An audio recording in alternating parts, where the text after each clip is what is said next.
facing the police every single day. And one of the great things about being the chief of police of Biscayne Park is that we are truly a family here. A family who works together and is joined by one common cause, which is the protection of life and property for the residents of the village of Biscayne Park. For May, we have Detective Raul Fernandez.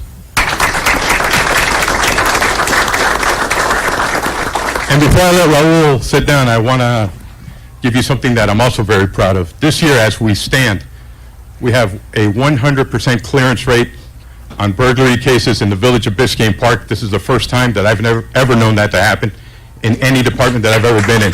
He's a great part of the reason.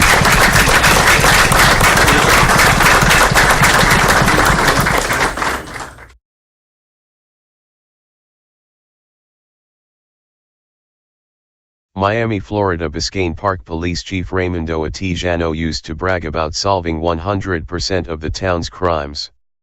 However, this week he admitted to how he accomplished such an impossible feat. He framed innocent black people. A scathing report from the Miami Herald details that on multiple occasions, former Chief Atijano told his cops to target random black people and charge them with crimes in open cases so they could boast their clearance rate, which is defined as the amount of open cases solved by the department. According to the Miami Herald, Atijano, 52, pleaded guilty to a conspiracy charge of depriving the three suspects of their civil rights because he and the officers framed them. Although race was not a factor in the federal case against the former police chief, the three wrongly arrested men are black. If they have burglaries that are open cases that are not solved yet, if you see anybody black walking through our streets and they have somewhat of a record, arrest them so we can pin them for all the burglaries, one cop, Anthony De La Torre, said in an internal probe ordered in 2014, according to the Herald. They were basically doing this to have a 100% clearance rate for the city.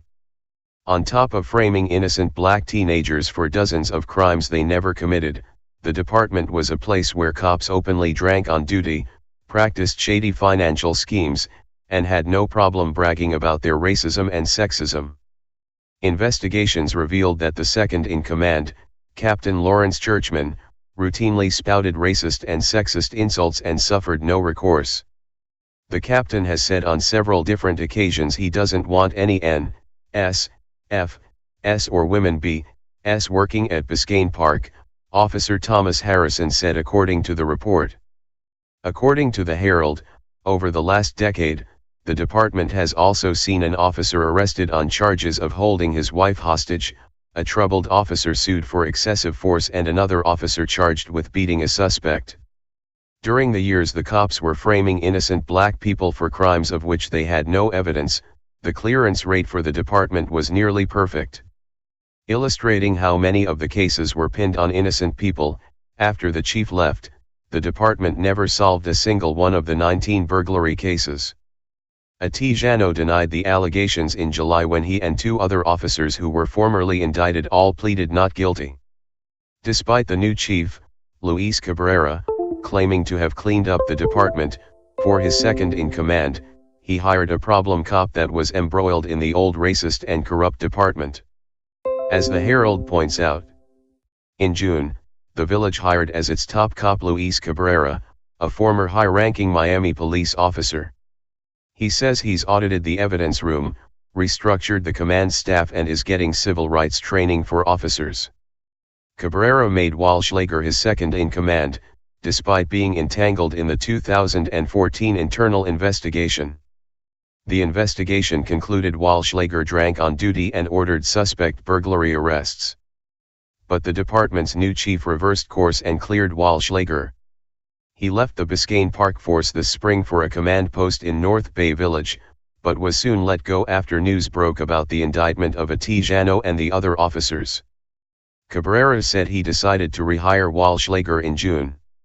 According to the Herald, Atijano's conspiracy conviction carries up to 10 years in prison, though the ex-chief is expected to get far less time. 2 other rights violations carrying up to 1 year each will be dismissed. Hopefully, this man who ruined the lives of innocent men will get the maximum sentence, which is still not enough. Spread the love.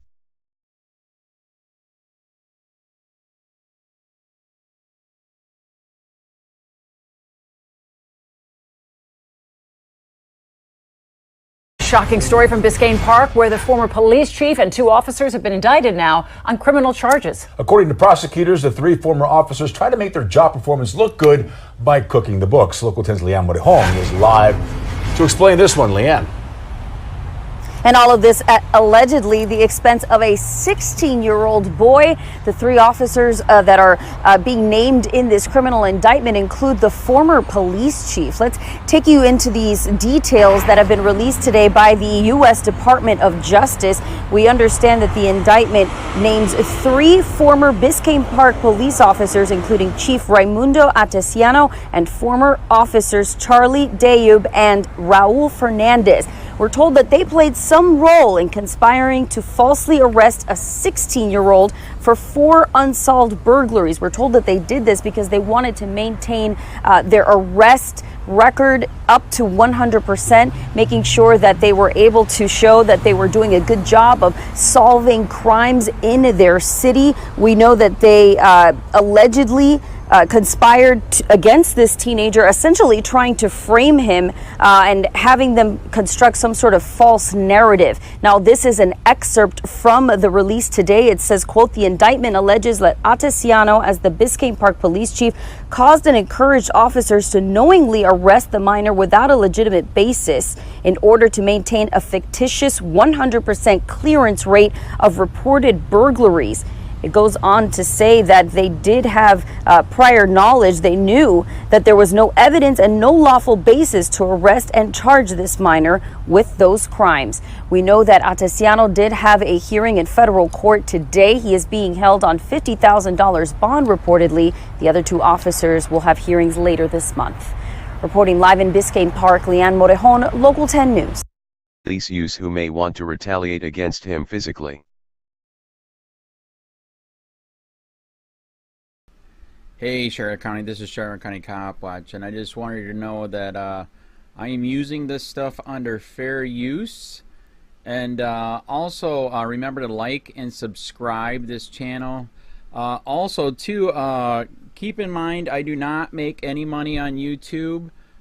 This is 5 hours work a day, you know, fighting for freedom. And you can donate with PayPal and Patreon. I just want you to think about this. If everybody gives to PayPal and Patreon, Patreon is every month. Actually, PayPal you can do every month. I have 12,000 subscribers. If everybody gives, I can quit my regular job and go full-time investigations on Charlotte County and possibly even more and beyond. So just keep that in mind. If everybody helps out, I can go full-time doing this. Thanks.